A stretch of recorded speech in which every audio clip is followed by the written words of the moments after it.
Welcome to the Week in Review. My name is Dean, deanblundell.substack.com. That, of course, is my very good friend, Mr. Lev Parnas, at Lev Remembers on Substack. Go there today, become a subscriber. He is a bright light in the dark, shitty mega sky. And, of course, my friend, venerable investigative reporter from narrative.org, Mr. Zev Shalev. Gentlemen, what a head start. You know, one of the things I fucking love about doing these with Lev is that in no way will you ever get anything inauthentic in any of our podcasts. You're never going to catch us going, we're going to gin up this narrative, we're going to do that, because we start the podcast as Lev is flowing, talking about John Bolton getting boned and what the inside scoop is. So why don't we start there?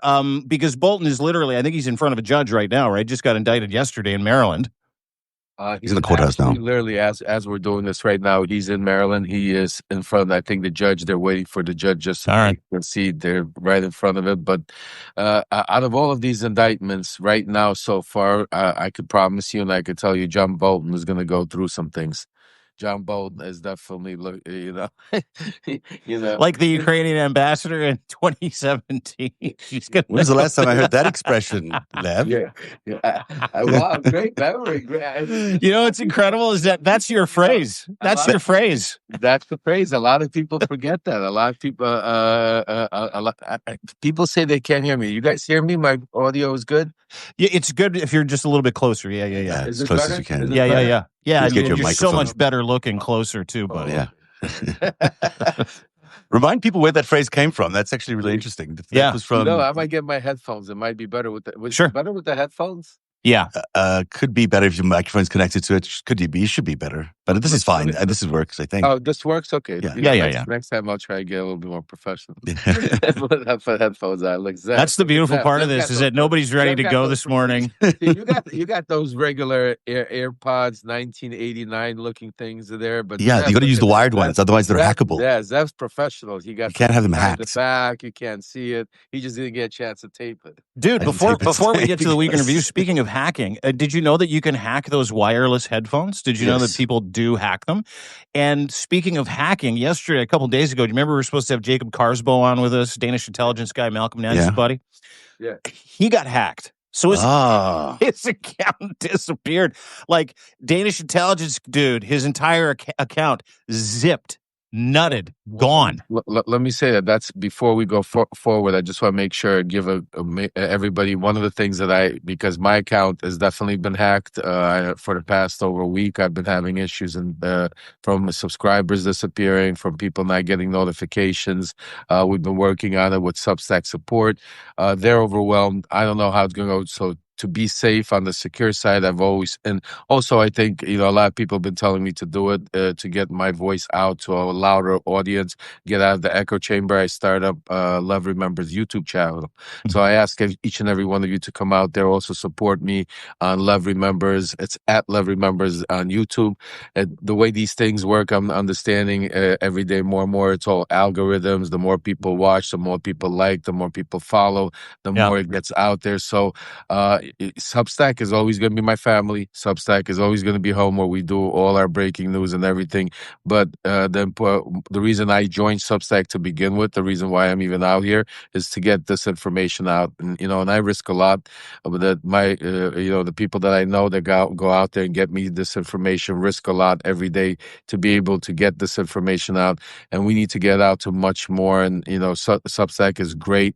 It's growing, but we need like right now we have like 400 people. We need to have 400,000 people. We need to have the information, because to really be able to do some damage, to be able to save our democracy, we need to let our voice out. So I want everybody to know I'm here, never leaving the same content, even more. Substack is home, but I'm also going to be basically working double the hard, less time for family, but I'm going to also start spending time on YouTube.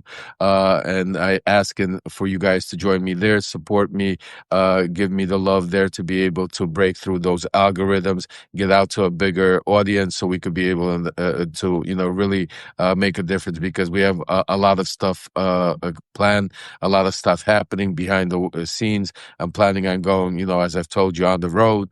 So, plus me, Dean, have been talking about some things. Me, Dean, and Lev have been talking. I mean, there's a lot happening, folks, and I really ask of you, if for nothing else, but to make sure you are always informed. Make sure you follow all of these three people here on Substack, and all of us. I think you guys also have YouTube or other platforms. Just in case, make sure you follow everybody, because listen, you never know. We're living in a world where you could one day wake up and Substack is not there.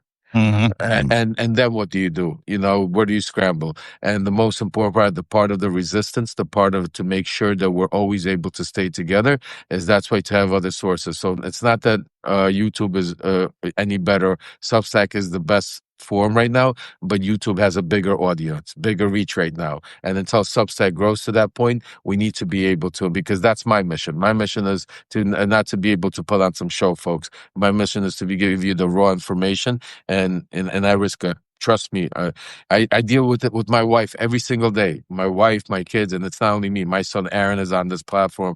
Aaron's all over the place. Substack, TikTok, they're attacking him all over. Besides worried about myself, I got to worry about him. But you know, I just want to let everybody know before we even get started into all the craziness that we're dealing with. Just a little announcement there. Yeah, no, I appreciate that. And diversifying reach is really important, folks. Making sure that you subscribe, making sure that you follow, making sure that you follow us absolutely everywhere. I'm on Twitter at It's Dean Blundell. Zeb is also on Twitter. Lev is on Twitter. Yes, it's a shithole, but it's, you know, a shithole that, you know, is readily available, probably not going anywhere anytime soon. And it's never been more important to share this content, which is why it's so awesome to see so many people hammering those hearts at the bottom of the screen, which is why we're so grateful every time you hit that little square with the arrow and you share while we're actually live, because we're going to get to some shit today. And this is some shit that you're not going to get from anywhere else, because we're going to speak MAGA. We're going to translate what's going on, because we've got a guy who's fluent, an OG. Also, we've got maybe one of the world's best investigative reporters who knows everything about what's going on in Russia. And Donnie 2 Weeks is heading over to Budapest right now. So let's start and break this down. Let's get comfortable. Let's hit those hearts. Saying, he said Twitter. We're all on Blue Sky. You don't have to. I don't do mostly anything on Twitter. Oh, you don't? Okay. I need to. Yeah. Do I need to? I've got a following on Blue Sky too. I've just abandoned it for some reason. Yeah. So you know, but folks, with that said, I also want to say this, and it's very important. I know we're making some movements, but there's certain for you guys, you do not need to go on Twitter, because we're not trying to support Twitter. But for people like me, for people like Dean, for people like Zev, we need to go on Twitter, because we're trying to get the message out. We're not going on there to interact, to listen, to support, to give money to Twitter. No, we go on there to be able to get out of our silo. We go out there to get out of the echo, to be able to. So we're not asking you to go support Twitter. We're not asking anybody here to go on Twitter, to follow us on Twitter.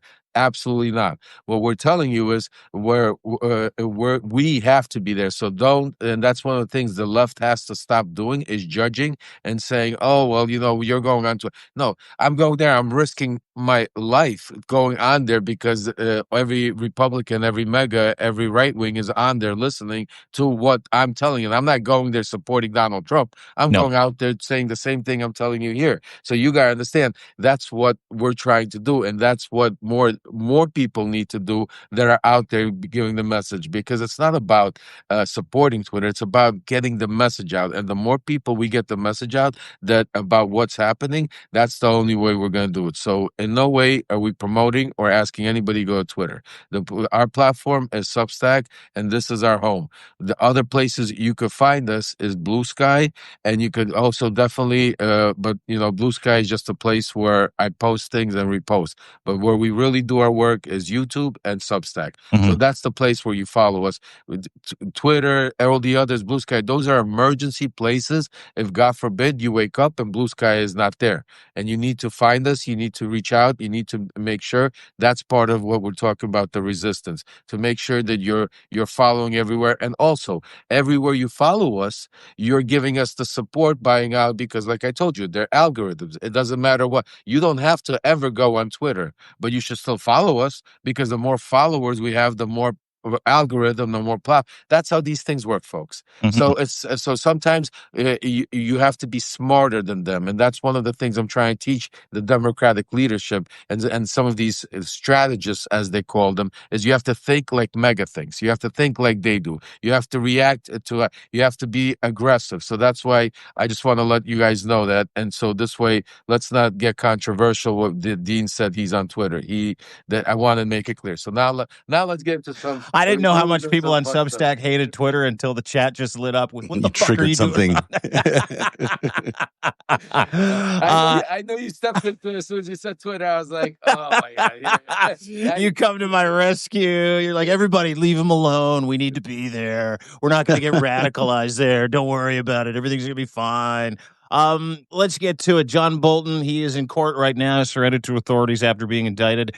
18 counts, gentlemen.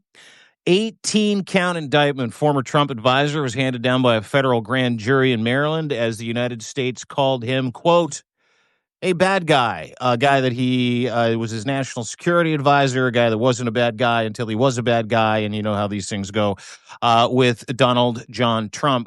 We'll pit stop here real quick. Lev, you can maybe set this up because I want to know what the 18 counts are. I also want to know if they're legitimate, and I also want to know if hey, listen, is this political retribution or is he really a bad guy? Did he do some shit? How about this? It's all of the above. I mean, okay, next subject. And it really is, you know. So I mean, let's first start off with, is John Bolton guilty? I have no idea. None of us have an idea. Now let's say, that's why we have a court system. Let's answer the second question: is this political retribution? 100%. I mean, it's not, we don't have to guess it. That's, Donald Trump has been trying to go after Bolton since 2020, since he's been, even while he was in his cabinet, after he was against him while he was in his cabinet, Trump. I remember while I was there, Rudy would go fight with Bolton about Venezuela, about Russia. I mean, well, you name it. There was, Iran, you name it. So, yes, it's definitely political retribution. But then we get into some other stuff that people really need to understand, that that this is a big problem that we've had in this country. See, Donald Trump, one of the things why he's getting away with a lot of the things is he's exploiting a lot of the problems that we've had in this country that have been covered up and swept under the rug for so long, that now he's just using it and knows, because, like, I'll give you an example. The fact that we make fun and just normalize that we live in a country, the United States of America, where you could get indicted by a ham sandwich, yes, easier than a ham sandwich. The fact that that's even a term should tell you something right there before we go even further. Forget Donald Trump for a second. The fact that we as an American citizens have to fear that if there's some crooked prosecutor or crooked police officer, or even a biased or opinionated or having a bad day. Think about how many bad days we're all people. A police officer had pulled you over and he just got into a fight with his wife. You answered him the wrong way. And you know what? Now your life is screwed for the rest of it, because you will be charged with 3 charges: resisting arrest, assaulting, and they'll pile up quicker than you could do it. And your day, and you might be on your way to work, coffee. That's how our system is set up. So the fact that we live in a society where you could get somebody indicted, where there's no system, where that hasn't changed in all these years, that nobody's come up with a system and said, no, that has to be the hardest part. The hardest part is when because the second that person is indicted, his life changes. From economically, morally, his family, everything, because that's it. Because now part 2 comes in. Because now we say we live in a fair society where you're innocent until proven guilty. Bullshit. We don't live in that. That may be written there. That's what we wanted to think, but that's not the perception. The perception is that because the government is not corrupt, the government can't be wrong, the government couldn't possibly do something wrong, that means, well, if they're right, that means you have to be guilty. So now you are put in a position where you have to prove yourself. Not you have to defend yourself, not them prove you, even though they keep the media, everybody keeps the pundits come out there. Yes, you're innocent until proven guilty. Okay, then we continue going that you're going to have a jury of your peers. Bullshit. Well, jury of whose peers? The jury of the peers where you got indicted. You might did the crime there. You might have never lived there. You might be from Alabama and now you're in New York. You might be from New York and now you're in what jury of your peers? It's not jury of your peers. Again, these are all situations that regular people that I face, the regular people that face on a daily basis, and that's why the federal government, and that's not even talking about That's been the financial. weaponization process of the judiciary in the calmest of times in American. That's not even talking about the financial process that it costs you because you're fighting an unlimited amount of money that's going after you with some of the smartest, brightest Harvard, Yale grade collection of brains out there. So with all of that, that is our typical federal judiciary system. Now you add Donald Trump. Now you add the corruption. Now you add the influence. Now you take away all the barriers. And now you say, okay, you know what? Now I'm going to literally do whatever I want. There's nobody's going to stop me. And I'm going to tell them what to do. And we're going to get rid of anybody that will stand up or talk to us. We're going to threaten anybody that tries to speak up. We're going to fire anybody that doesn't follow along with what we're telling him. And then once we're done doing it, we're going to go on our retribution list. So this is where these people are. The only difference that I'm going to say between John Bolton and let's say Comey and Letitia James, because I also believe they are going to go through something, unless, one of their judges, because listen, yes, is there still some barrier left? A very thin barrier. The thin barrier right now is those judges that could try to end this before it goes any further. I'm not a legal expert, but I've spoken to some. But then there's things called appeals, where just like as a defendant, you could appeal. So can the federal government. And when they appeal, and eventually they get a different judge, it goes to a different system. And we've seen how Donald Trump has used the appeal process. So when you see all these pundits on TV talking about, oh, Comey, he's going to get this dismissed. Oh, Letitia James don't even. I'm telling you, you hear it first. Watch it, listen. We'll be back here in a few months. We're not going in. As long as they don't shut us down, we will be here. And I can promise you, we will be talking about. And unfortunately, I hope I'm wrong. I pray that I'm wrong. I tell you that before I start talking every single day. But unfortunately, if I had to bet, and I'm in Gamblers Anonymous right now for 4 years, straight. So I wouldn't put that bet on, but I'm telling you, if don't do it. It's not going to happen. So that's where Jumbo. As far as the charges now, they're a lot more serious than the others. See, the others are. Yeah, Comey's we don't even know what Comey's is. It's like two indictments. They threw the third one out, and those are your ham sandwiches. But there seems to be more than a ham sandwich in these indictments with Bolton. Yeah, is what I'm saying. The Comey's and them, they're also called holding charges. Yeah, because usually then you got superseding indictments. Some of the superseding indictments I hear that they're planning on a lot of these people is again bullshit charges, but charges that in our country are made up not for the citizens, but things that have to be changed. Like for instance, the IRS laws. Our IRS laws are set up that just like you could indict a ham sandwich, you could go and indict anybody, any American, at any single time. I don't care how clean, how many accountants he has, how much you try to do it, but there's interpretations of the law one way or the other, and they could charge you with IRS fraud. Okay, that's another glitch. And what has happened the past few days that's really not being talked about here, but my sources would tell me is Trump has weaponized the IRS. So what he did is he went out there and fired all these IRS agents at first.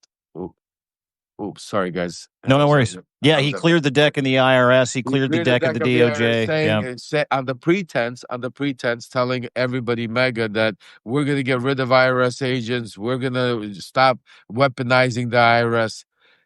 But it wasn't to stop weaponizing, it was to put in loyalists to now that he could now actually use it as another part of his tool to go after his, what's it called, retribution list, which is a very long list, and there's people that's being added all along. So now you get to Bolton. He's looking at more serious. He got 18 charges. Yeah. I don't have the breakdown of the whole. They're mishandling classified information. 8 of them are unlawful transmission, and the rest are unlawful retention. So of classified materials. So it's all Espionage Act stuff. So nothing financial, Seth. Nothing financial, but this is espionage. This is spying. Yeah, this is a very serious crime that he's being accused of, crimes he's been accused of. And I mean, the thing is, he's been using AOL, because who uses AOL to do their spying? I guess this guy does. And he's been sending these emails with classified information to his wife and daughter, who have been his editors, he claims, for his books. So he says he's writing a book, and in there, he's got all these classified information that he's been passing to people who aren't supposed to receive this classified information. If you're allowed to handle classified information, you are allowed to handle it. You're not allowed to pass it off to your family members who might be editing a book for you. So this guy has been doing this for a long time. The investigation comes out of a part of the Department of Justice that is not the same as the Halligan, Department of Justice, where they're just appointees that Trump has put in there. This is a real investigation that's been going on for a long time. He probably did these things. I mean, it's hard to imagine he didn't, because there's an email record. The most ironic thing of the whole thing is that it was an Iranian hack that revealed that he had been passing all this classified information through his AOL accounts. And they knew it earlier. But, he's Mr. Anti-Iran. He's Mr. I want to go and blow up Iran.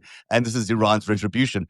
The other ironic thing is that you've got Donald Trump and Iran actually agreeing on something. They both want Bolton to go to jail for this stuff. So that's an unusual pairing for that alliance. What a shot to the heart of John Bolton. The guys that have been trying to kill him for the past 3 years. Yeah. And then they got Donald Trump putting him away. Can you imagine? The thing about it, they couldn't kill him, assassinate him. Yeah. So Donald Trump comes in, pulls his he says he's open game, and then he says, "Oh, you guys can't do the work. I'll finish him off. I'm going to put him away for you." The DOJ used Iranian intelligence to basically put away Bolton for that Trump. Is unbelievable. It's kind of crazy, but this I want to just add a little bit to what Zev was saying, because it's important to add to just clarify a little bit.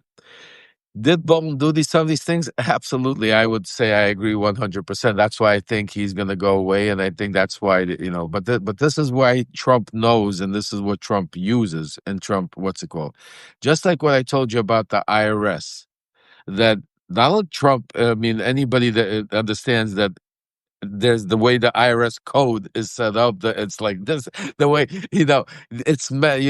and most of its interpretation, that it could be interpreted one way or the other, and that's why they could go after anybody. Same thing, there's like, for instance, you going out and filing a credit card application, and instead of putting down you made $70,000 a year, you put down $100,000 a year. That's fraud, bank fraud, so that we have a lot of rules that most people break, and the federal government doesn't go after them.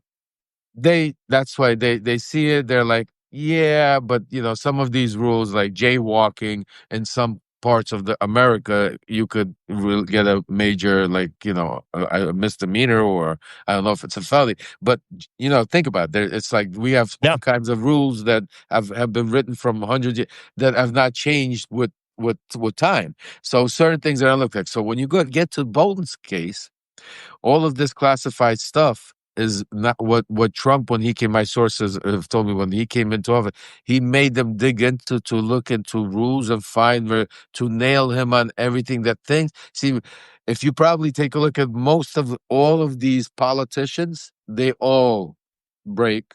Well, I don't know if you remember when Donald Trump in 2017 claimed that he only paid $750 in taxes. Like I remember that shit. Like, and listen, how many other oligarchs aren't paying their fucking taxes because they're in the Panama Papers, or they're in Cyprus, or they're in this country or that country. And I'm not talking about Russian oligarchs. I'm talking about the men in the United States of America, like the Ellisons of the world or the Elon Musk of the world. because they're assets, they're not going after him. And to your point, every single politician, every single millionaire, every single billionaire, dude, we all do it.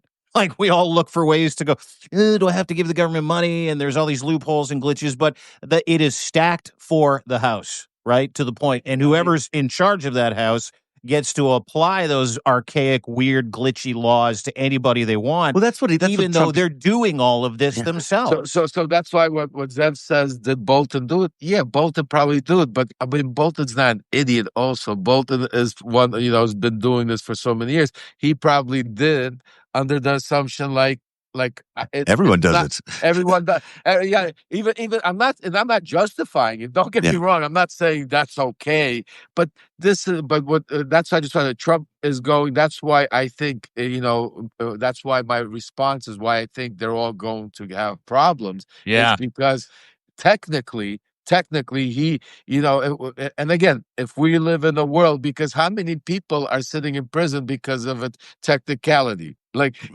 even take my own charge, for instance. I usually don't talk about stuff like that, but I went to one of my charges was because I donated $2,500 to Pete Sessions on a credit card. Yeah. And my partner, Igor, donated the maximum $2,500 to Pete Sessions on his credit card. You know what our charge was? What neither one of us realized? Because the credit card was a corporate credit card. So they said we overgave because we doubled the contribution. So in a normal world, that money gets kicked back to you. Yeah. 100% of 100% time. They say you can't accept the money, you take it. In my world, I got charged with a felony for overcharge. And your house got swatted. You got put in fucking solitary confinement for fuck's. You were targeted. Of course you were. Meanwhile, but here's the thing. let me just point this out. Meanwhile, Elon Musk gave Donald Trump $350 million True, that might be above the FEC regulation limit, I think. Like, I went to prison for something that when my, the only reason, I'm honest, the only reason I didn't appeal, because I went to trial. I lost in trial. It was and the only reason I didn't appeal is because I was blessed, because I had God gave me an incredible judge that saw through the bullshit. And yes, he basically gave me a sentence to a degree where he's tried to save my life, because they were trying to put me away first for life by the Espionage Act. They tried. Then it superseded me, changed that, and tried to put me away for 25, 40 years or something I was looking at. Then when I went to trial and I lost, they were asking for me to get 140 months. This is crazy for shit that, like, this is what I'm saying to you. The people like, Bernie Madoff, this is the type of stuff. We're talking about people that are terrorists. Like, yes. And I was working for the president. Forget about whatever. I was working for the president. He's not getting charged. Nobody, but I'm going, getting these. So that's what I'm saying to you. So when the judge gave me 20 months, it was a point where they were not appealing it, because they were going to try to appeal it, which I was worried about, because the judge downparted so much to it. But, when they didn't appeal it, it was a decision me and my lawyer had to say. He said, listen, we could appeal it, and you probably have a good chance of probably winning. He goes, but they could give you a new case, and if it's a new case, it's a new judge. And a new judge, you get a pick of a litter. You get one of Trump's judges, you're going away for 20 years. So and that's why I had to take so interesting. And that's why a lot of people. That's just like Michael Cohen. They gave him literally 24 hours. They said, if you don't take this plea deal for 3 years, it doesn't matter what you did wrong. If you don't take this plea deal, we're gonna go indict your wife alongside with you. So this is how the government, just think about, played before. It was still part of Donald Trump at that time. Yeah, but they had some people in there that had some pedigrees that wouldn't abuse kind of the system, even though the system is meant to be abused, right? Now you're talking about, which I think is that point of difference. I'm going to throw it over to Zev here in a second. And let me say, the most ironic part, my prosecutors, I'm not going to mention some names because I'm not going to hear dox people, but my prosecutors in the Southern District of New York, they went so hard against me and to keep all that, tried to make sure that Donald Trump's name would not even be mentioned in my trial, tried to do whatever they could, were then at least one of those prosecutors then signed that petition. Remember when they had that whole with Eric Adams, where you had the Southern District of New York resigning? Mhm. Yeah. Uh, But they're resigning one of for them. doing You know what? his You know what? Fuck it. I'll prosecution. say his name. Scott and Hagen. I don't Okay. give a shit. Scott and Hagen. He, you guys deserve to know. Said because they tried to make him a hero. He was a hero because of that time, but he went to all degrees. Scott and Hagen. He was a hardcore mega until all of a sudden it didn't go their way. So that's what I'm just trying to say to you. That's how. Let me ask you though, Lev, about what Donald Trump might be doing here, because you've got John Bolton. I just want to say, the type of shit that went on in my case. Scott and Hagen walked by my attorney, and you guys could go Google it and watch it. The New York Post reported it. He walked by my attorney, walked to there was federal agents, like 10, 20 federal agents standing behind, and during a break in and during court, walked up to them and said, look, because my attorney wants some kind of what's it called, the motion. He turned around, looked at him in court, and turned around and said to the FBI agent, he goes, "Give me your gun. I only need one bullet. That's all I need for him." Whoa! Wow! You can Google it. That is unbelievable. Scott Did he get in trouble for that? No, what trouble? That's crazy. The federal government. Let me ask you about the judge said, let's all behave. Let's all behave. Let's tone it up. Can you imagine if I said that or my attorney said that? Well, we wouldn't be talking to you right now. Yeah. That's true. It's unbelievable story, Zeb. Go ahead. The thing is, Donald Trump is doing what was done to him to everybody else, it seems. He's got Bolton up on these espionage charges that are basically the same charges that he faced for Mar-a-Lago. He's got Letitia James up for mortgage fraud, which is the same charges she had him on in New York City. I mean, it just feels to me like he's trying to prove that you can be a president and be ordering political retribution in order to convince everyone that he was acted against, that he was a victim of political retribution through the DOJ. I mean, it's striking that these are exactly the same charges as Mar-a-Lago. Well, it's part of the plan. And there's more coming. This is just folks. Just let me explain something to you. Donald Trump wants perp walks. He's frustrated that they're not getting perp walked. They're not walking like the sailors say to you, like frog marched in orange outfits. Public humiliation, public shaming. Yeah. Exactly. So there's more coming, and I'm hearing there's new names to the list. So first of all, right now, number one that they're trying to is Adam Schiff. Mm-hmm. Adam Schiff is a target number one. They're also the other. It's also mortgage fraud, I think. Well, more and others, not just mortgage fraud. They want to nail. What I'm hearing is they're trying to bring a conspiracy case and bring into this case Adam Schiff, Brennan. They're going to bring in Andrew Weissman and Lisa Monaco. Wow, this is the names I'm hearing that this is going to be part of the attack to try to erase the whole Russiagate in 2016. A conspiracy around that. All of them charged with the same conspiracy. Wow. Yeah, and simultaneously he's doing a major. This is how insane. I can't even believe I'm reporting. I don't even know. I'm scared to walk out my house after I tell you guys this shit because I know it gets to him, and then every day I wait and I hope that my probation officer doesn't call me and say, "What the fuck are you doing?" And just what I'm saying to you is, and then God, I love these Substack lives. By the way, continue. Yes.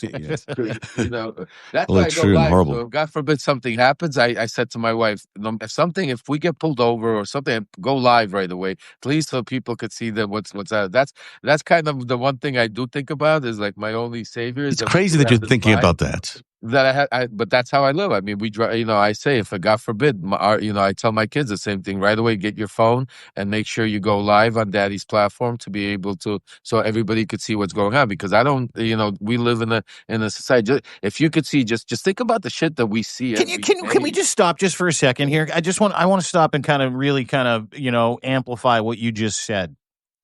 Is that you live in the freest country of the world. You've done your time. You were framed. You went to jail. You are a law-abiding citizen. You're an award-winning whistleblower. You had to have a conversation with your children that, listen, kids, if daddy gets pulled over and popped by my former boss for trying to warn people about the death of democracy in this country, I need you to go live on my fucking Substack platform. Like, just soak that in for a minute. That is what Lev Parnas deals with on a daily basis, almost like the conversation. And I'm going to use this with all due respect. Many black families have to have with their sons and daughters when they start driving. Right? It's they call it the talk. It's a travesty. It is a tragedy. It is anxiety laden for children and your kids who've been through so much already, being swatted. Play that across the spectrum in the United States of America, not just for whistleblowers, but anybody that is Antifa, progressive, anti-Trump. This weekend with the No Kings rallies all across the United States. Like, this is the environment. And it just hit me when you said you had to tell your children, all of your children, that if daddy gets picked up in a politically motivated indictment or arrest, if we get pulled over, please go live on my fucking social media platform. That is unbelievable to me, dude. And it's just, I feel for you today as you kind of talk about it. That's the world we live in, folks. I'm saying to you, that's unfortunately, because right now, I mean, just think about the shit that we see every day. We got people being dragged off the streets right now as we're talking. If you put on your TV in Chicago, people, I mean, literally, they're destroying Chicago. They're marching. You got military people, personnel dressed as military. I can't even imagine the conversations people are having that are going out there to protest. It's a state of emergency in Los Angeles right now. Just think about the conversations that people are going out to protest are having with their family members or their kids because they might not come back home. Because they might, who knows where they might end up, if they might even end up alive, because, Donald Trump's orders are, if they spit, we kick, we do. I mean, whatever, I'm not going to repeat the crazy shit he says, but I mean, he's out there giving them plain orders. I mean, you got Stephen Miller saying your hands are untied. You could do what you want. And this is not even the police. This is ICE agents that are disregarding what police. We literally are watching videos, folks, of ICE agents ramming cars. Yeah, you see that? Dragging people out of the car, innocent people, for being Mexican, and arresting them and then charging them for hitting them. When I mean, just think about it. When playing video, you see them attacking. I mean, we see people getting dragged. I mean, 26 Federal Plaza in New York City. I mean, it's sad to watch. I mean, like, it pops up on my screen every day, but every day you watch some innocent, you don't see some trendy Aragua gang members walking in and you see them being pulled out. No, you see family people with kids, mothers walking in dressed nicely, working here with paperwork, with lawyers, with advocates, coming in, they're following orders, going into court, coming out with papers, and these masked monsters are attacking them and dragging them and to the pushing women, hitting them, laughing in their faces, Angele, get out of. I mean, the bullshit. This is just don't see. This is what I'm saying to you. I mean, this should be like, these are the videos that should be playing not on my social media feed. It'd be playing all over the world. We should be there, and that's why that's why, I can't wait, Dean, that we speak, and Zev, that we speak, some of the projects we're putting together, because this is what should be rolling 24/7. The armed guards, and we live in America, and American people have to realize that now we live in America. There's a war in the United States. You turn on the TV and you're watching Americans fighting American National Guard, fighting regular citizens in different parts of the state. You have people dragged out. You have a protest. I mean, just think about what's happening tomorrow with October. We're going to have, millions of people in the street. This is America. So how is this America? How come nobody's out there, the Democrats saying, do you like the America you live in now? Is this the America we voted for? And it's a war provoked by the president of the United States against the people of America. I mean, That's the thing. It started by the president. And it's unbelievable. The man supposed to represent the people of the country. Sworn out to protect them. Yeah. And he's attacking them. Yeah, making these violence incidents occur time and time again. And, Lev, I feel so much for you because I know we've all wrestled with this idea that something could happen to us with the work that we're doing. I certainly wrestle with it all the time. Now, I don't live in the States, so perhaps the threat is less pronounced, but the amount of operatives that are constantly working on our files, I can tell you right now, there's someone on this chat right now who's an operative who, has in the past done things to me, if you would, put me through things. They are constantly looking at our work, constantly trying to figure out how to compromise us, to isolate us, to reduce our credibility, to put us on these cul-de-sacs, as they call them. It happens all the time. And the more prominent you become, the more aware people become of your work, the harder they come at you. And that's not America at all either. This is... This affects your revenue. This affects your ability to get jobs. This affects your ability to just operate in the world because it affects your credibility. Listen, it's affecting. I'll dumb it down even more for you people. Just think about this. Like, give you an examples. Like, I go to my kids' football games, and it's like and these are kids' football games, and there are literally parents on both sides standing there, and more, and I live in the hardcore MAGA part of the country that stand there and scream at kids, entice to get into fights and making political gestures. I'm not going to go into and say, I mean, I walk into a supermarket with my wife. We'll be walking by and some asshole will walk by and say, you should be still, rotting in prison still. How dare you speak up against Donald Trump constantly? 2 days ago, me and my wife were driving, and some idiot pulled up, cut us off, and then started screaming at us because he recognized me, and all kinds of obscenities. So when I told my wife what to pick up the phone to do it, he almost crashed into us and drove off. We didn't even get to that. So I mean, it's like we're living in like a war environment. It's like sickening. It's like, and you think those are just accidental people that are coming by, but in some cases, as I've had a very similar incident to the one you just described about getting run off a car running in front of me. You think it's maybe just a random somebody, but it could also be a very organized thing, and that's where it gets really chilling, is that you think that in your real life, people are being placed, or rumors are being spread, or information is being, seeded, so that can hurt your day-to-day life, or people could be operating against you by crashing into you, by swearing at you, or heckling you as you're walking down the street. Could be a very organized effort by some people. And I wouldn't put it past this administration to do any of those kinds of things, to be quite honest. They are doing those things. They are doing those things. This is not, we all know that. I mean, this is not new. Like what we're talking about, and it's funny because how many times have we done a Substack Live, Lev? Maybe 20, 25. This is the first you're telling me about the intimidation tactics that people are using, whether they be coordinated or not. It's stochastic. It's the environment. It's the environment that is given permission for people to walk up to you at a grocery store or hack an account or destroy someone's followers or to destroy their ratings on Facebook or YouTube or whatever the situation is. This happens right now, and the incredible part about it is that while the war rages at home, and it's a hybrid war, it's a physical war. You're seeing people get their asses kicked all over the United States of America for being of the wrong color or wrong persuasion or working at the wrong fucking Home Depot.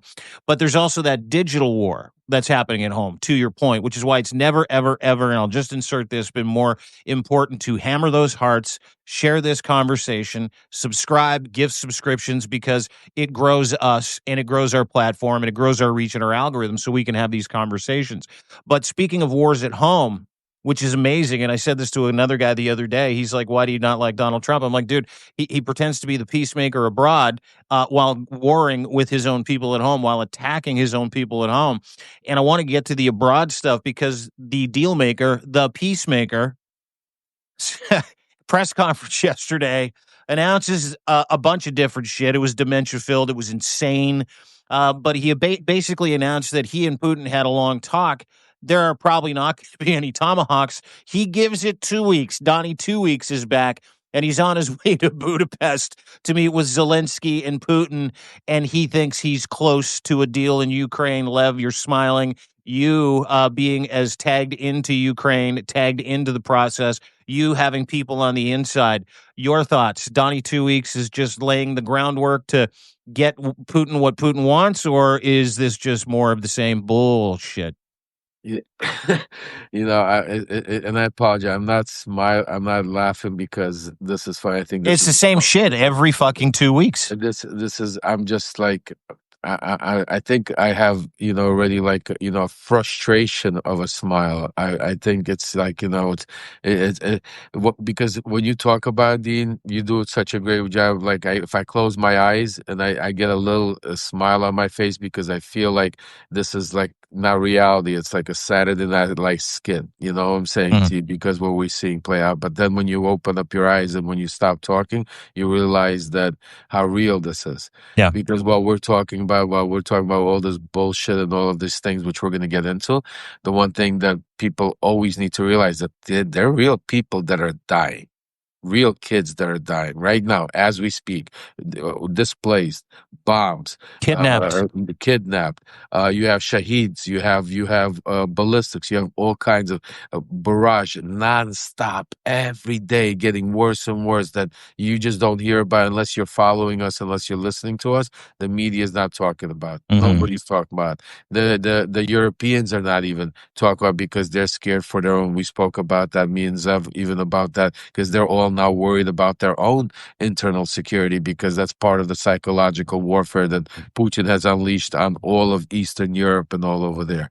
So it's a very, very, very, a sick thing to think about the way they're doing it. So I need to take you folks back just a little bit. If you remember, this is going back even further than the Alaska meeting. Because the last time they did this thing was the Alaska meeting. But this plan was hatched, if you remember, going back to when I reported and I told you that there was a secret delegation that flew in here from St. Petersburg. This is going back a few months. And where the plan was hatched that they are going to delay, prolong, and put them onto their knees. And then Trump is going to come in like the white knight. Was that the meeting? Sorry, just to clarify, was that the meeting that happened shortly after Trump got into office? I think it was 3-4 months. And so many Russians that had been sanctioned were coming to the United States. They actually had to repeal sanctions for like 15 guys. Is that the same meeting? No, that was separate. This happened. Okay. It was, and I'll go back. I'll try to find the Substack when I wrote about it. But this was right when I think when Trump went to NATO or something like that. And as he was returning, it was again. It was about when they were planning on the Turkey. There was supposed to be a meeting in Turkey between the Russian. And Putin didn't show up. Putin didn't show up. So it was around that time frame when this was playing out. Yeah, that's when he mocked the thing. He said, "Yeah, I was in Turkey. I was at a coffee shop, though. Remember that?" So basically, there was a delegation that flew and never was reported about, never was talked about. And this plan was hatched, and ever since then, you saw it go into effect. The same thing what we're seeing happen today happened exactly during the Alaska meeting.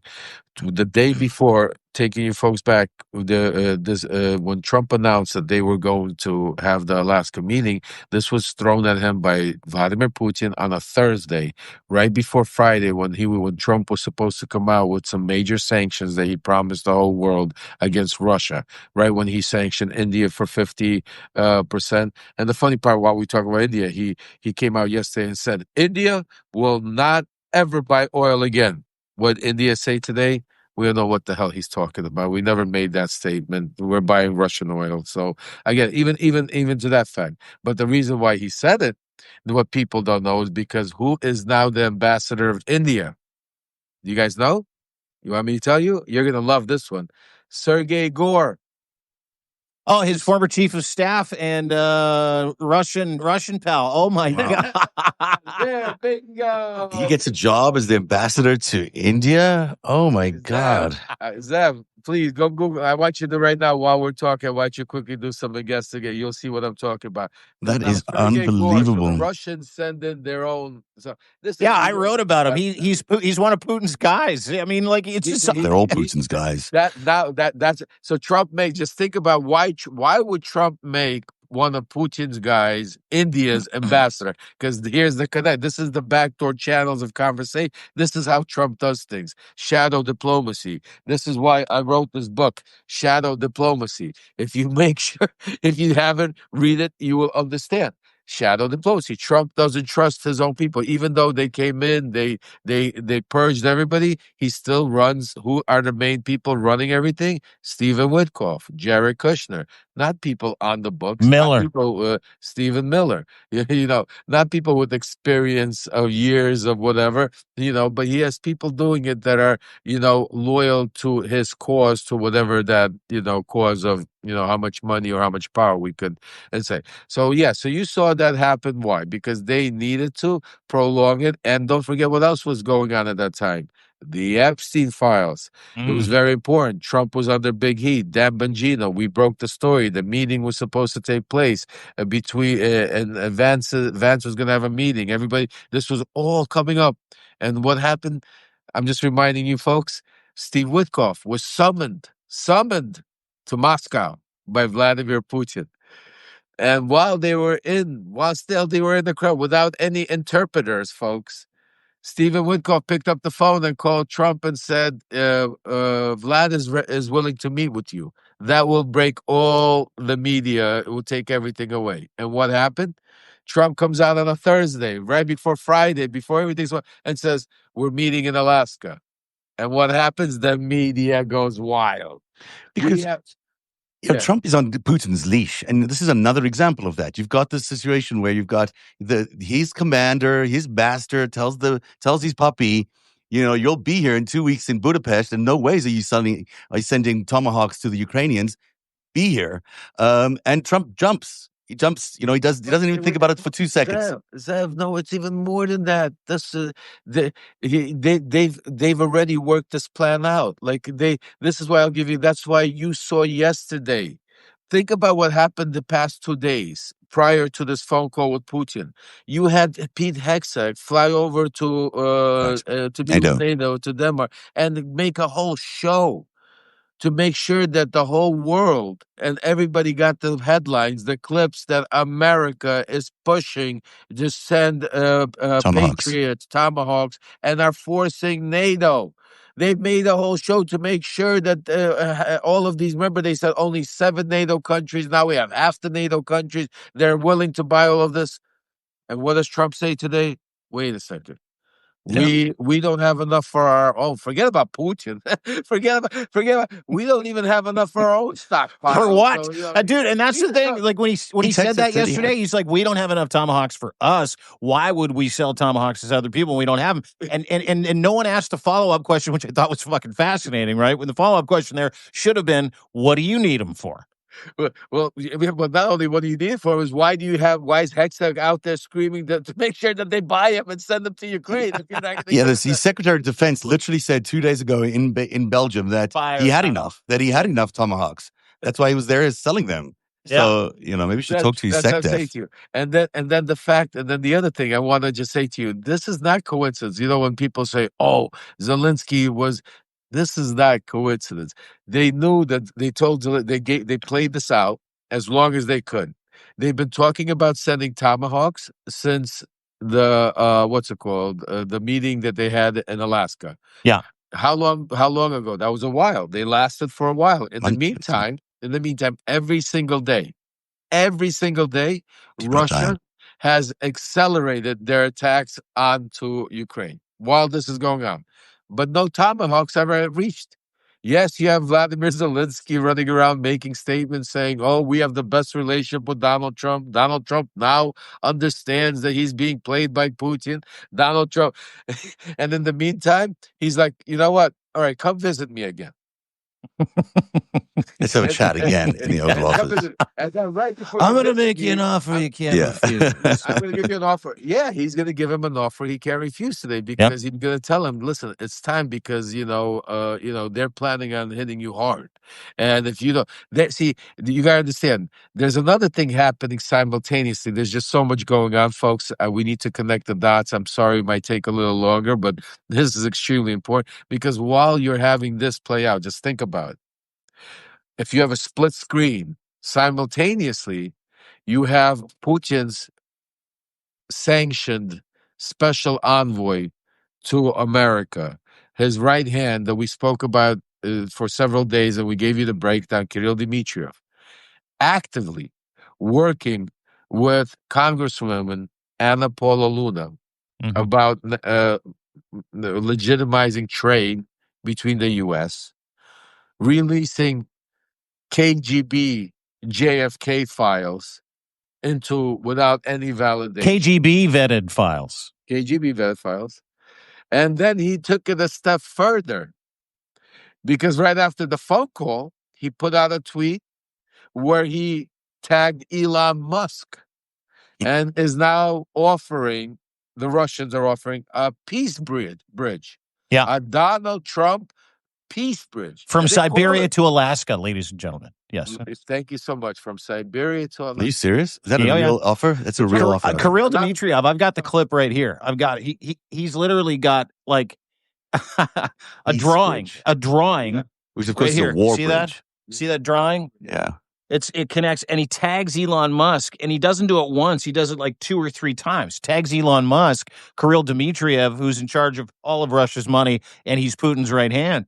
And he's like, let's get building. Let's do it together. Let's do a peace bridge or a peace tunnel, something, but let's have peace. And the tweet that you're talking about, and I just wanted to point this out, connect these dots. Anna Paulina Luna saying, we need peace. Let's stop the war. Russia and the United States need to be friends. I got the FBI files from the KGB about JFK, But let's just run this back because this is about trade, right? The normalization's trade, getting people climatized, getting people to think that Donald Trump's really a good dude and so is Putin, and we all just need to be friends now and just stop it. We need to stop it. So Trump says this in that Truth Social post after his conversation with Putin. I've concluded my telephone conversation with President Vladimir Putin of Russia. It was a very productive one. President Putin congratulated me and the United States on a great accomplishment of peace in the Middle East. That doesn't exist, so that's a lie. I actually believe that the success in the Middle East will help in our negotiation, so he's negotiating with him, in our negotiation in attaining the end of the war with Russia, Ukraine. President Putin thanked the First Lady, Melania, of course she's got to be involved, for her involvement with the children. Doesn't talk about what that is, but 30,000 Ukrainian children are fucking missing and being horse traded online. So let's go back to this. Melania, talk about trade. This is where it gets cool. He was very appreciative and said that this will continue, whatever it means. We also spent a great deal of time talking about trade. Trade. Between Russia and the United States, and the war with Ukraine is over. And that's why let me break to you. I'll give you breaking news right now. You could timestamp it and then we could come back after the meeting in Budapest, or this is again putting Russia back onto the world stage. It's about getting relationships. It's about starting, and because Trump is now going to start relationships with his favorite, Viktor Orban, and it's going to be Putin. He's going to have a whole delegation probably come with them. There's deals being worked out, and I'm telling you, you're going to see soon announcements in the United States of Russian oligarchy, Russian money being invested into, building power plants, building technologies, buying up. He's going to come out and make, I have great news. Oleg Deripaska, the guy that we sanctioned, the guy that would try to interfere into our election, is cleared. No more. He is planning on investing $100 billion into building a power plant in Mississippi. And we're gonna got him on that's Russia bringing jobs to America is what they're going to be claiming. It's so interesting that peace bridge. Can I just say something about that? Because Russia has designs on Alaska. They want Alaska back as part of Russia.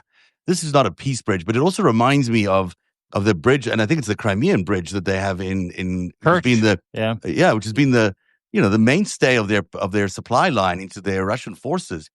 If they want a bridge between Russia and Alaska, who has to worry about that is Canada, because that's a supply line directly to the Canadian front, and the Arctic front. Look at Dean. Well, listen, part of that Kirill Dmitriev tweet that he put to Elon Musk had not just a bridge from fucking, to your point, Canada, True North Star and free. Alaska's locked in. I mean, the only way to Alaska on land is through Canada, right? Yeah. So the only way from Alaska into the United States is through Canada. And this rendering that Kirill Dmitriev, Putin's right-hand dude, put out and asked Elon Musk to help him build, literally cut a fucking highway right through Canada into the United States. Like it was just like, I'm like, hold it just a second. I know how fucking Greenland feels. Like, you can't just fucking appropriate several thousand miles of Canadian land because if you've taken over the country. Well, that's the thing, right? It feels like this is the acclimatization process, Lev, or the warming up process to the idea that Canada's next. Just stay tuned. Well, listen. Everything is on the table, but can I? We have so much going on, and I know time is running out. Can I also share some more breaking news that is happening? Yeah. I mean, we keep talking about Venezuela, right? I told you guys he's about to, and I'm hearing Venezuela is literally could be days away. What's it called? But yesterday something happened, and the media is not talking about it, and Trump's not talking about it. They blew up another boat. Colombian about that? Yeah, another boat. Yeah, but there's a little twist to this one. There's survivors. Oh, there's survivors. They missed. so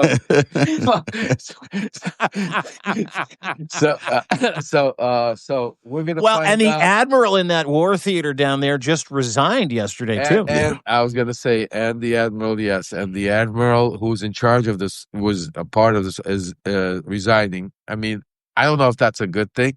Because that's one of the things we spoke about during the general purge is instead of him resigning, I'd rather him be standing up to him because that's what Trump wants. They want them to resign so they can install loyalists that will then do their dirty work. So, he could have been forced to resign under those circumstances because he was questioning the legality of that operation, which of course it's illegal. He's like after his people. fifth boat and 27th person, he turned around. He's like, "Are you sure there's drugs on these boats, dude? Should we be killing people innocently who are, traveling on the international waters?" They're survivors. This is fucking awesome. The sick part is how Trump makes fun of killing people. Yeah. And even if you take a look at all the ruthless dictators, really, I mean, and again, unless you go back to the days of like Mussolini, Hitler, when back in those days where they would in their speeches and in their but they would talk about annihilating races and scum and vermin. Putin doesn't use words like that. She doesn't use words. I don't think Kim Jong-un uses it. Even that they tried to somehow, you look at they've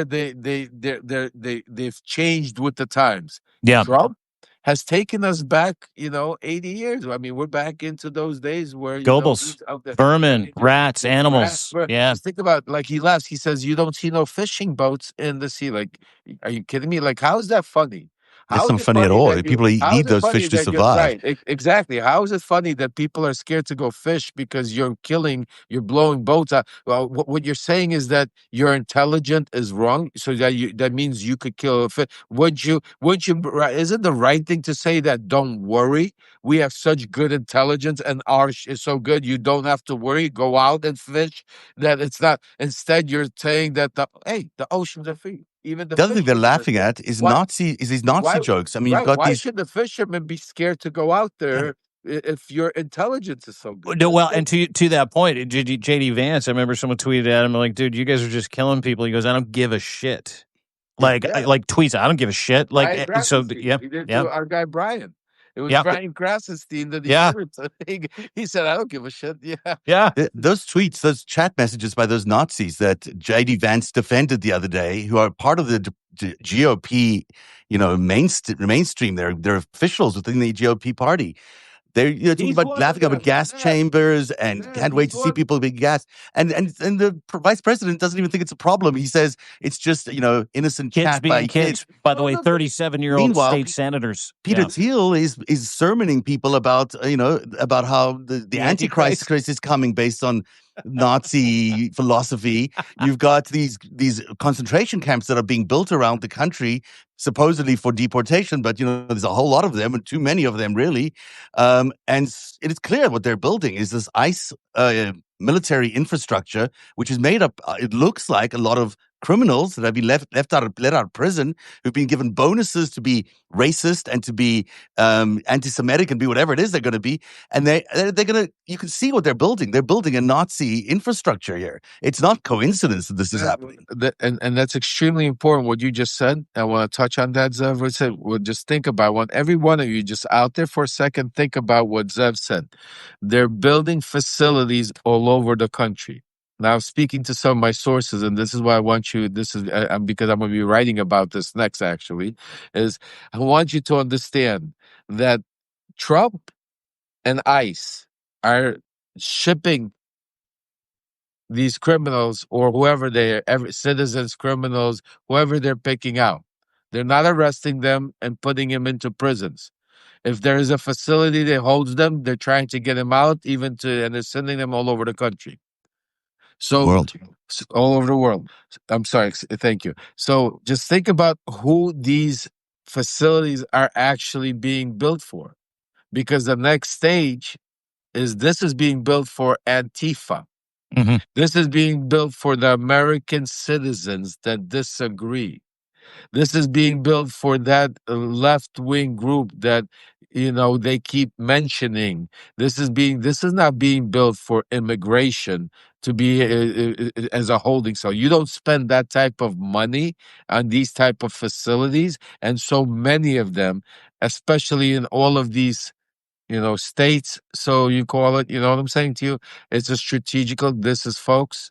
And again, I feel like a broken record, but this is another chapter, another part of Project 2025. Yeah. Yeah. Listen, and it started yesterday. I don't know if you saw the news. There's a shooting of an ICE agent in Texas. So, of course, they're going to beta test this in Texas, where Greg Abbott is wheeling around like a big tough guy. But they're beta testing this in Texas. I couldn't stop with the wheeling around joke. But that's just who I am. But they arrested two people under that. This is the very, very first two arrests under that NSPM 7 memorandum that labels dissent or anybody that they think is Antifa, the left, progressive, anti-American, anti-Christian. And now they've got a new phrase that they're trying out. It's called Trantifa. So they're going after trans people, labeling them as Trantifa, a more violent edge to the Antifa movement, which does not fucking exist. There is no founder, there's no bank account, there's no email, there's no fucking group chat, there's no nothing. But there's none of that. But they've been able to arrest, and Christy Dome said, the girlfriend of the founder of a group that doesn't exist. But the girlfriend exists. What happened to her? We haven't seen her, have we? No. Why aren't they plastering her picture over? Why are they saying this is the picture of Antifa? Yeah. Remember, she came out and said, we have the girlfriend of the founder of Antifa. What happened to that girlfriend? What happened to that founder? It's the same thing that happened to Tyler Robinson. It's the same thing that happened to the Dallas ICE shooter. It's the same thing, is that they label them and then they hustle them off, or they never fucking existed in the first place. And they label them Antifa and radical left for a reason. And we're seeing it, to your point. And what Lev said is 100% true. They've increased capacity to 2 million people. In 2 million. They have increased capacity to jail people, to put you in penitentiaries in these facilities. There are 2 million empty spaces. Who the fuck do you think they're going after? Well, I mean, when you talk about Trantifa, they're going to go after every LGBTQ person around. They're going to go after an entry point to everything, all of that. Dissent. And the other part of that same memorandum is speaks all about the overthrowing the government. You know, you can't be overthrowing the government, which is a constitutional right, by the way, in America. But you can't do that. So if you're protesting You got to go tomorrow and you're saying, hey, we want to get rid of the Trump regime, you're screwed. I just got to do a shout. I just got to do a shout out to my wife. I have the best wife in the world. She just brought That's me very nice. to this. Unbelievable. Like I want while one I'm of those, doing a please. live, she went out, she hooked me, and because she's, I love you. Just want to give a shout out to my wife, That's awesome. Svetlana. For those of you that might have seen her on my documentary, you'll understand why. Oh, she loves you too, dude. I saw it in the That's documentary, sweet. That's and she sweet. loves you enough to bring you a frappuccino, non-latte, non-fat, double mixed, super whipped with sprinkles. That's nice. That's right. Listen, guys, I know we've been at this for about an hour and 20 minutes, and I think probably want everybody to get on with their day, and I can't thank everybody enough for being here today. But what we talked about today in this week in review, these are signposts. These are warnings, but we give you receipts. We talk about things from a firsthand perspective, which is the important of an incredible whistleblower, an American hero, and Lev Parnas being willing to put his life on the line, being willing to put his security and safety at risk. We had a couple of very personal stories today. I would encourage everybody to go and subscribe to Lev today, to share this with everybody, and not just subscribe to paid, but subscribe in general to Zev Shalev as well, narrative.org, levremembers.com, narrative.org, deanblundell.substack.com. It is a travesty that we have to talk about this because mainstream media, which has been given the privilege of having the ability to actually get into your eyes and ears on a daily basis, refuse to. They refuse to tell you about what's underneath the hood of this fascist fucking runaway bus that is currently careening through the United States of America and may come up to Canada as well. We're watching these two superpowers, Russia and the United States, through two war criminals, two absolutely of the worst fucking characters in the history of leadership on this fucking planet. And yes, you can put them right there with the Hitlers of the world.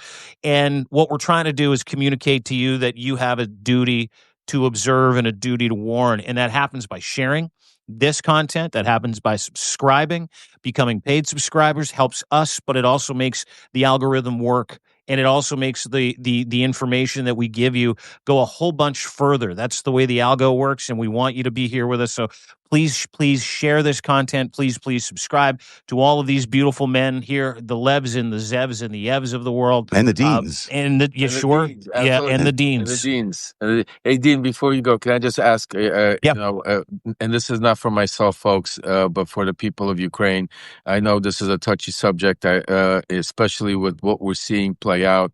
We now know no matter what, this war is not stopping today. We're not getting more missiles. Ukraine is going to be under extreme hit. The winter time is coming, and there's a lot of things. A lot of people are trying to help each and every way they can.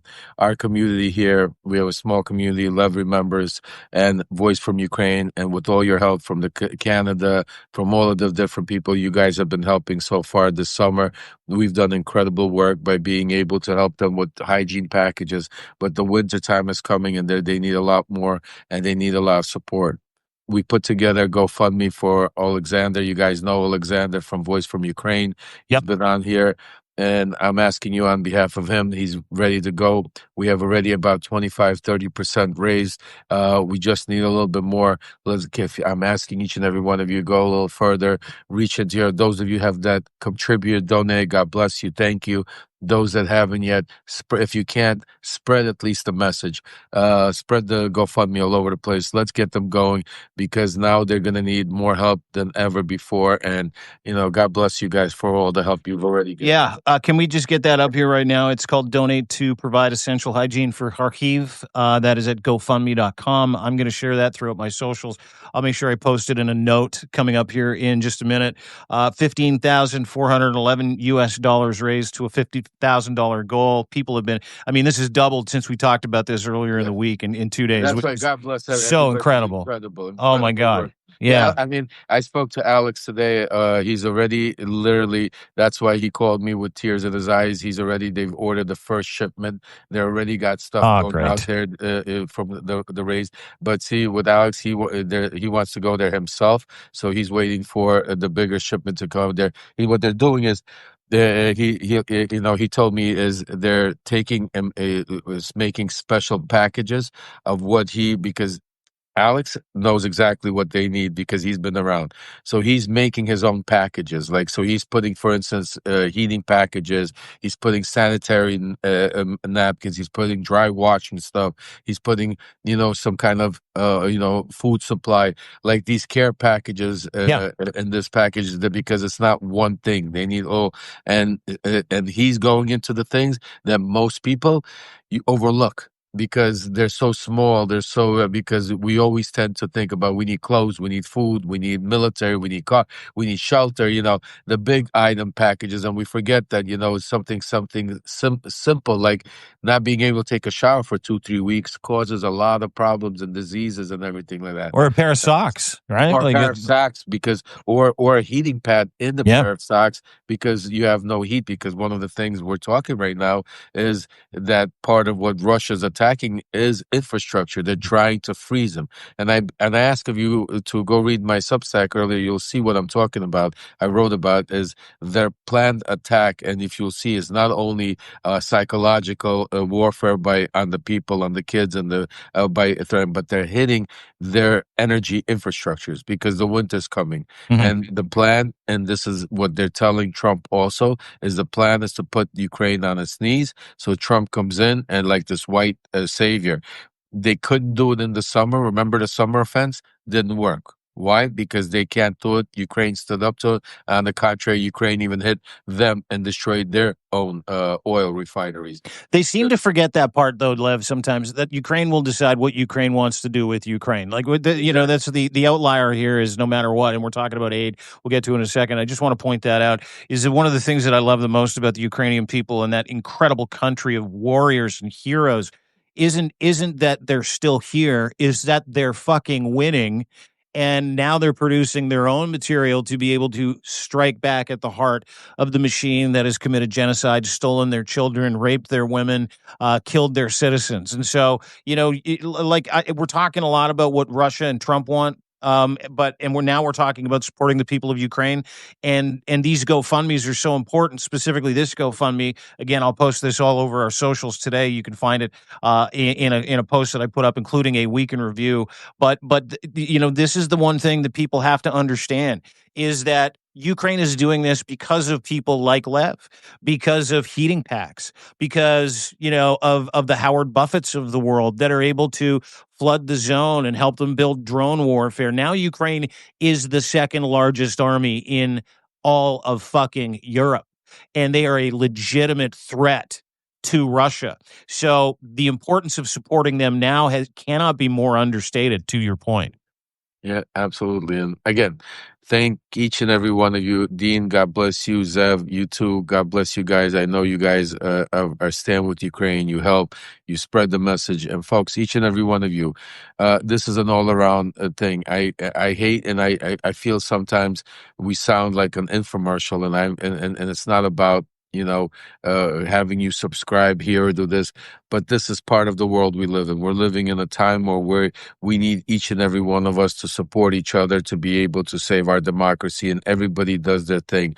From those of us that are out there spending every hour of the day on these, taking time away from our families, time away to sit here to be able to not only do this investigative work, getting it, because some people don't realize to write a letter. It doesn't take you 5 minutes to write. You could tell you understand, to be able to get the information, to be able to verify it, to be able to oversee it. Sometimes it takes me 5-6 hours to just go out there and give you that right information, because the information has to be right, because it's so important for it to go out. For Zev to go out there and put on one of his shows like with Olga, it takes him hours to prepare, for Dean to come out here and put this out. It takes all of it, and then to come out and do it. And it's not about those, it's about making sure you guys get the information. And all we ask of you guys is the most simplest thing that each and every one of you could do, is make sure to subscribe. Subscriptions are for free. That is the first thing, to here, to YouTube, to Blue Sky. to all of our social platforms, because the way technology works, and I'm learning more than anything, is you need big followings to break through this stuff, people to watch. All of that is for free. We're here to be able to get the information out. So the subscriptions, the follows, the retweets, the messages, each and every one of you could do that, folks. And for those of you that can't go the extra mile to be able to become paid subscribers here on YouTube or other platforms to be able to support it, that's what keeps us ticking, because we don't have billionaires. We don't have corporate sponsors. On the contrary, we have a lot of bots. We have a lot of people on our own side that constantly, call out you grifters and decide things and don't understand what is entitled, don't even want to take a second to realize it.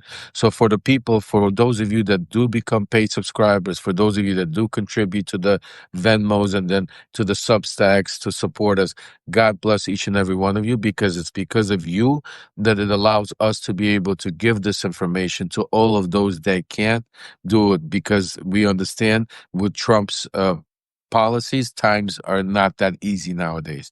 So that's why each and every one of us could do something. I want to thank each of you for taking the time to spend with us for this hour and a half. Hopefully you've got enough information that has putting you in a place where you know what's going on now, and you don't have to listen to the fake media and get their headlines. Yeah, you can take the weekend off and go to a No Kings protest, right? Yeah, but the most important thing, exactly. When we put it out there, we need you to spread this message far and wide, because we need as many people as possible to see it, read it, watch it, as far as it could go. Mm-hmm. Well said, Lev. Zev, you want to make a comment? Yeah, I was going to say, the fight for democracy is a global thing. There are people who are dying in Ukraine for democracy. There are people who tomorrow will be protesting in their millions in America for democracy. There are people who are working as journalists, as influencers, as creative people trying to explain what's going on for democracy. And there are people working against democracy. And when you see the military buildup, when you see the Nazi conversations, when you see the horrific things that this administration is doing to American citizens and people who have done nothing in America, and what they intend to do to other people, you know that this fight for democracy is about life and death. This is about our survival. This is about survival of our freedoms. This is not just, us talking, over coffee in the morning. This is a very serious event that's happening in the world. Democracy is under attack everywhere, whether you live in Canada, whether you live in the United States, whether you live in Ukraine, we live in Europe. We are under attack, and it's up to the people to ultimately to stand up and fight that, to fight this evil power that's really trying to destroy all our freedoms and all the rights that we've gathered over the years. So we really need everyone to march peacefully and safely on Saturday, to support all the influencers here, deanblundell.substack.com, and Lev Parnas, Lev Remembers, because it's vital that these voices be heard, and it's vital that more voices are heard, and that you keep sharing this content. So we appreciate you all for being here. Yeah, thank you. Dean, thank you for doing what you do and having us here, because you're an anchor that brings this all together and puts this properly, and we want to thank you and for all the work you do. And just quickly, I know some of you have been putting in there about. I maybe forgot to tell you, but part of the packages that Alex is putting together, which is extremely important, and some of you have mentioned it, and is female hygiene packages, which we don't talk about, but that is part of it, and also special packages for hospitals, because the one thing that just happened was a hospital in Kharkiv got blown up and destroyed completely. So these are different, for the front line, for the soldiers. We have certain packages for the people that are displaced, that are living. We have other packages, and then we have female packages, and then we have for hospital. And all of that is Alex is working out, put together. He'll give you more info, but absolutely, that's part of the hygiene, initiative that Alex has taken upon himself. So thanks, Dean. Thank you, Zev, for having us and spreading the message. Ladies and gentlemen, thank you. Appreciate it, guys. Thanks, Zev. Thanks, Lev. Thank you all for being here. We'll be back at 3:00 for the 5 stack. Keep an eye on where Lev is today as well. Thank you, Lev. And keep an eye out wherever we are, because wherever we are, you are. And the good news about that, my dear friend, Zev Shalev, is, and I say this all the time, this was one of the most impactful hour and a halves that I've ever been a part of. And it was great because it started with us not knowing what we were here to. do. All right. We started with us going, what are we talking I about didn't even know. today? I thought we were having a meeting. Yeah. So I here thought we it are. was a meeting too. It turned into a Substack Live because of the importance of the subject matter, because of where we are as a society, because of where Lost we you. are in North America, and because of what is at stake. And to your point, we are, whether or not you're Canadian, whether or not you're French, whether or not you're from Switzerland, you might be from Norway, the No Kings protests and the No Tyrants protests that are going on around the world this weekend are a response. It's a democratic response. And I could not be more proud to be marching this weekend and to be covering it this weekend with my friend Zev. We're going to be back here on Saturday and Sunday a little bit, and we're going to be talking about what the No Kings March looked like. We're going to try and bring you breaking news. Hopefully, we're going to try and keep each other safe this weekend as well. And the reason being is because Donald Trump will look for, and Stephen Miller and Bannon and the entire cabal, the whole fucking angry totalitarian Trump regime, will look for any excuse to provoke you. They'll look for any excuse to label you, and they will look for any excuse to arrest you, to detain you, to remove your fundamental basic human rights this weekend, to remove your ability to speak freely, to destroy your First Amendment right, your Fourth Amendment right, your Fifth Amendment right, your Sixth Amendment right. So I need everybody to be very, very cautious this weekend, but I also need everybody to be very fearless. And if I can end this whole thing with one quote from maybe one of my favorite activists, of all time, John Lewis: get into good trouble this weekend, everybody. No kings, no tyrants. We decide, we the people, no matter where we are, we decide what our democracy looks like. Not a bunch of billionaires, elites, and oligarchs and foreign assholes. We, the people, decide. So stay safe this weekend. See you at 3 o'clock for the 5 stack with my friend Zev Shalev, and have a great next 2 to 3 hours before we come back here and do this again, only different and way faster. Thanks, Dean. Thanks, everyone. Thanks for watching. By the way, Thanks, tomorrow, guys. Nick Parra and Narativ will be doing live coverage together for the No Kings protest. Okay. Well, maybe we'll swing him into this a little later on, and too. I'll We'll get his share thoughts. I'll share all that stuff with you. Okay. See you this afternoon, buddy. Cheers. Thanks, everybody, for watching the Week in Review. We'll see you next Friday. Bye.